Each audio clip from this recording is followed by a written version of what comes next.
Pourquoi l'un est-il croyant et l'autre pas?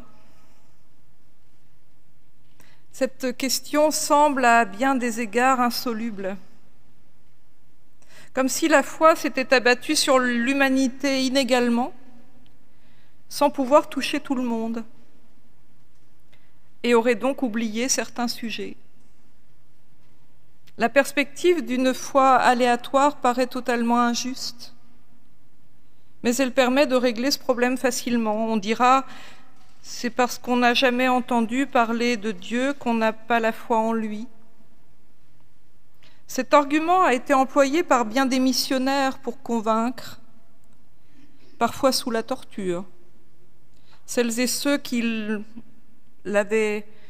à qui l'on avait annoncé le Père, le Fils et le Saint-Esprit, et qui pourtant continuaient à croire en leur divinité ancestrale ou à résister à toute foi. Ces païens-là avaient eux aussi la foi, me direz-vous. Et sans doute aurait-il fallu accepter que leur Dieu n'ait pas le même nom que celui des chrétiens et il n'y aurait pas eu de problème. Cela voudrait dire que ce sont des dogmes qu'il faut croire et que c'est à un contenu de la foi qu'il faut adhérer pour se dire croyant. La foi serait donc une adhésion à des énoncés tenus pour vérité et qui toucherait à la transcendance. Mais alors, autant de peuples, autant de dogmes, autant de cultures, autant de mythes fondateurs, de divinités et de panthéons. Comment reconnaître le vrai du faux? À quoi faudrait-il croire? En qui faudrait-il placer sa foi? La comparaison des cultures et des langages suffirait-elle à démontrer qu'au final, tout le monde croit, mais ne le dit pas de la même façon? Pourtant, même avec cette ouverture d'esprit sur les autres façons de concevoir la foi, il existe bel et bien un athéisme qui ne se laisse pas réduire si facilement aux aspects culturels qui régissent les religions. La foi ne serait alors ni une affaire de langage, ni une affaire de vérité, mais bien autre chose que certains auraient et d'autres pas. Que veut dire avoir la foi? Est-il possible de posséder une telle disposition d'esprit? Y a-t-il une façon de bien la conserver? Est-ce une denrée périssable? Les théologiens du protestantisme libéral ont mis leur point d'honneur à ne pas exclure les athées de leur système de pensée. Wilfred Monod lui-même écrit un livre qu'il intitule « Aux croyants et aux athées » et dans lequel il résout la distance qui les sépare par un christianisme social dont l'athée et le chrétien peuvent partager l'exigence. Et Wilfred Monod a vécu cette exigence. En fait, c'est l'amour du prochain qui suppléerait au manque d'amour pour Dieu et permettrait de faire de la foi une question secondaire. Athées et croyants se retrouveraient ainsi dans l'acte bon, dans l'œuvre bonne. Dans bien des cas, cette façon de dépasser le problème de la foi permet de mener ensemble les mêmes combats humanistes. Et c'est déjà beaucoup mieux que les violences de quelques inquisiteurs qui prétendent savoir ce qu'est avoir la foi. Mais soyons honnêtes, cela n'explique pas d'où vient que certains disent avoir la foi et que d'autres disent ne rien ressentir de tel. Alors, d'aucuns diront que l'athée ne sait pas qu'il croit, mais en fait il refuse la foi que Dieu lui propose. L'athéisme serait alors un refus de la foi qu'on a déjà reçue en germe, mais qu'on ne veut pas mettre en pratique ou auquel on ne veut pas adhérer. Dire cela ne respecte pas la parole de l'athée qui dit sincèrement que pour lui, il n'existe pas de Dieu, ni la parole de l'agnostique qui, lui, n'affirme pas qu'il n'y a pas de Dieu, mais ne ressent aucunement son existence. Alors, Est-ce Dieu qui donne la foi à certaines personnes et pas à d'autres? Si tel était le cas, pourquoi la donnerait-il à certaines personnes et pas à d'autres? Selon quels critères et dans quelle finalité? Il m'est arrivé très souvent de dire que Dieu seul donnait la foi. Je l'ai très souvent cru. Pour qu'on ne donne pas trop de pouvoir aux églises qui croient toujours qu'elles ont autorité sur les âmes, et pour ne pas prendre la responsabilité de la foi des jeunes et des enfants qu'on confiait à l'école biblique dont j'avais la charge. Pas question pour moi de promettre qu'on donnerait la foi aux enfants en leur faisant connaître la Bible. Mais j'avoue que l'affaire n'est pas si simple. Dire que Dieu donne la foi, c'est avouer à celui qui ne l'a pas que Dieu n'a pas voulu la lui donner, et c'est un aveu d'abandon. On retrouve ce sentiment d'abandon dans le texte de Marc que nous avons lu aujourd'hui. C'est l'histoire d'un malheur, comme il en existe parfois dans une vie humaine, comme il en existe dans les familles qui parcourent cette église, qui viennent y chercher une parole. Un malheur qui emplit tout et fait que la vie tout entière en est changée, empêchée, menacée. C'est l'histoire d'un père qui a peur pour le fils auquel il a donné la vie et d'un fils qui ne s'appartient plus et risque de perdre la vie. C'est l'histoire d'un jeune homme mu par une force que la raison ne comprend pas, par une maladie que personne ne peut dompter à l'époque où il vit. Un esprit muet, dit le texte, un souffle, pneuma dans le texte grec.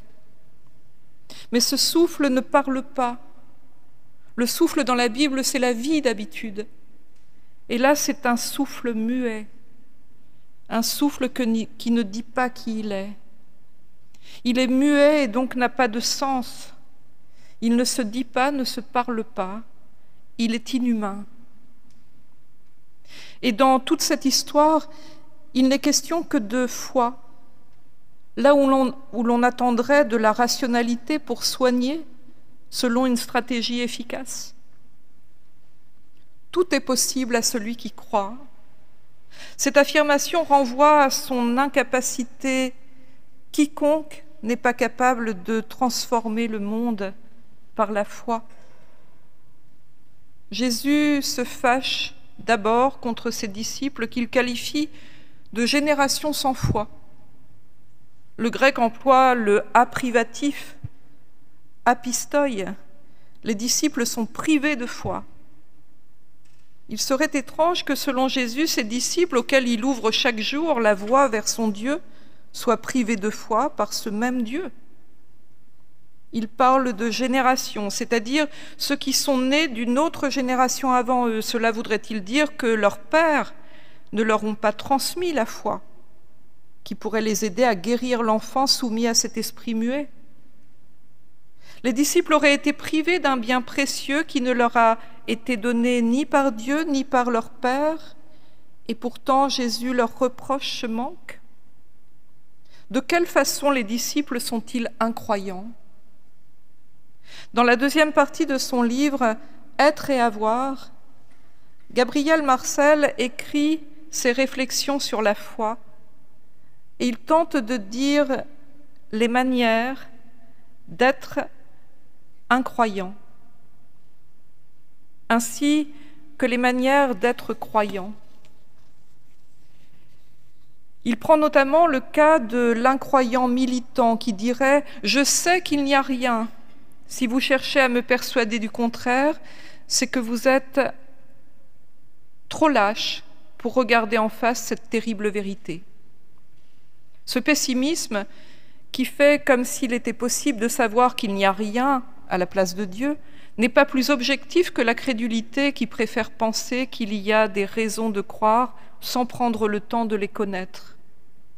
Ainsi, le philosophe Gabriel Marcel renvoie-t-il dos à dos l'incroyant militant et le crédule qui ne cherche pas à comprendre, qui laisse sa raison se relâcher et ne cherche pas plus loin à comprendre pourquoi il croit, ce qu'il croit et en quoi il croit. La foi n'a pas pour objet de savoir quoi que ce soit, et elle ne peut trouver ses preuves que dans une relation toute subjective à ce qu'elle croit. Est-ce là où la raison s'arrête, là où elle échoue à expliquer le sens de nos existences, que commence le monde de la foi? Doit-on se contenter d'une foi qui comble les vides de notre raison et revenir au mystère dans lequel les protestants libéraux voyaient le risque des abus d'autorité les plus grands, celui des églises sur les âmes de celles et ceux qui essayaient de trouver des guides et qui tombaient sur des églises qui leur disaient « il n'y a rien à comprendre, c'est un mystère ». Mais peut-être sans utiliser de cette façon la foi, peut-on la considérer sous l'angle de ce qu'elle produit. Gabriel Marcel continue ses réflexions sur la foi en se tournant vers les fruits de la foi, comme le fait la Bible quand elle affirme que c'est à ces fruits que l'on reconnaît l'arbre de la foi. Et il écrit « Il n'y a pas de foi sans fidélité ». La foi n'est pas par elle-même un mouvement de l'âme, un transport, un ravissement, elle est une attestation perpétuelle. Le terme attestation est employé ici pour parler de la vie du croyant qui deviendrait un témoignage rendant crédibles les raisons de croire en un Dieu lui aussi fidèle. C'est donc la vie du croyant qui donnerait les gages de l'existence de ce Dieu. Mais l'objection survient immédiatement sous la plume du même philosophe. Que faites-vous, diront-ils, de ceux qui ne peuvent que témoigner des injustices dont ils ont été victimes, des souffrances de tous ordres qu'ils ont subies, des abus dont ils ont été les spectateurs, mais parfois les victimes aussi? Comment peuvent-ils témoigner d'une réalité supérieure? En effet, si nous sommes destinés à être des témoignages vivants de la foi en un Dieu qui est lui aussi fidèle, comment faire devant toute la misère et la tristesse que nous voyons dans ce monde? Le Père qui vient montrer son Fils aux disciples de Jésus en espérant qu'ils le soulageront, vient-il malgré le mal ou à cause du mal? Est-il venu en désespoir de cause parce qu'il a tout essayé, ou dans l'espérance de ce salut auquel jusque-là il n'avait pas accès? La question n'est sans doute pas dans son cas si importante, puisque ce qui compte réellement pour lui, c'est la vie de son Fils. Mais il n'empêche que le malheur n'est pas forcément la cause de l'absence de foi. À l'objection du mal contre la foi, Gabriel Marcel répond « S'il y a une conclusion qui se dégage irrésistiblement de l'expérience spirituelle de l'humanité, c'est que le plus grand obstacle qui en fait s'oppose au développement de la foi, ce n'est pas le malheur, mais la satisfaction. Il y a une parenté intime entre la satisfaction et la mort. Dans quelque domaine que ce soit, mais peut-être surtout dans le domaine spirituel, un être satisfait, un être qui déclare lui-même qu'il a tout ce qu'il lui faut, est déjà en état de décomposition. Au-delà de l'accent moralisateur d'une telle conclusion, cette pensée philosophique nous amène à considérer la foi non comme un objet que l'on posséderait, mais comme une dynamique tournée vers l'avenir, où la foi est intimement liée à l'espérance et, par la suite, à la joie, au-delà du mal qui peut nous assaillir, une sorte de lame de fond qui vous rend de toute façon espérant et joyeux, quoi qu'il arrive. C'est sans doute cette espérance qui manque aux disciples. Ils se croient satisfaits parce qu'ils ont Jésus avec eux, parce qu'ils sont convaincus qu'ils ont trouvé leur satisfaction dans la rencontre avec Jésus le Sauveur. Mais ce qu'ils n'avaient pas compris, c'est que Jésus n'est que le modèle de l'espérance à laquelle ils sont appelés eux-mêmes. Tout reste à faire. C'est à eux de faire exister cette façon de vivre selon la liberté que leur a donnée Jésus. Jésus leur dit d'ailleurs « Jusqu'à quand serai-je avec vous ?» Des disciples, de Jésus ou du Père de l'enfant, le plus croyant ce jour-là, c'est sans doute le Père. Le Père qui s'est fait tout entier prière pour son Fils, qui est venu chercher l'aide qui lui manquait, sans se dire que cela ne servira à rien, et qui a vu en lui le désir profond de croire tout en constatant combien cette foi avait besoin de secours. Le secours de la réalité, le secours du changement de sa situation. Je crois, viens au secours de mon manque de foi. Dans son livre « La liberté de la foi », le théologien Laurent Gagnebin, ici présent, écrit « La condition du croyant et des croyants n'est pas forcément une chance.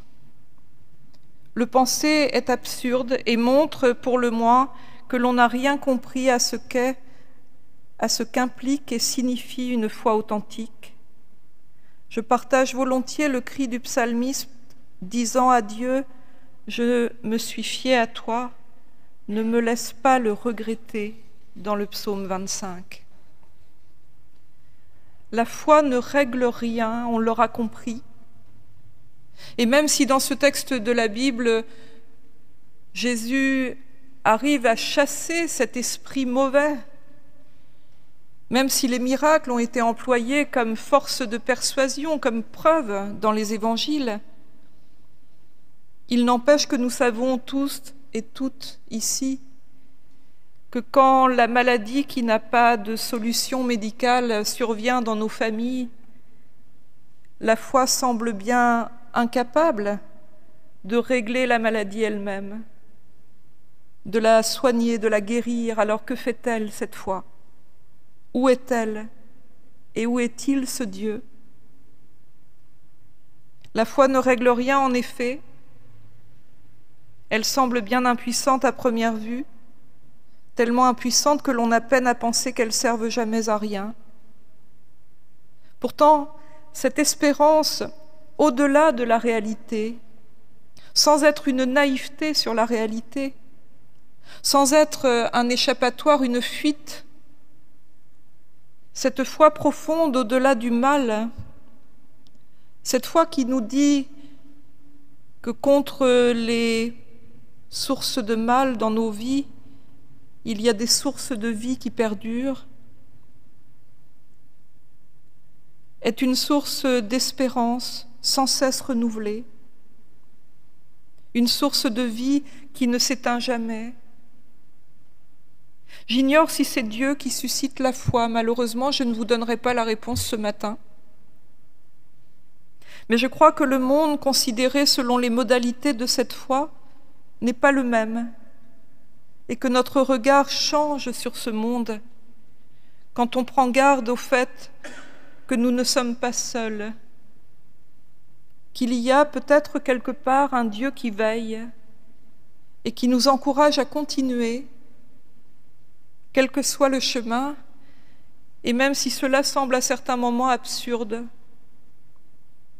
J'y reconnais une possibilité d'avenir que le pessimisme et le fatalisme ne nous offrent pas, une liberté que rien ne peut anéantir, un horizon que rien ne peut oblitérer. Éternel, je crois, viens au secours de mon manque de foi. Amen.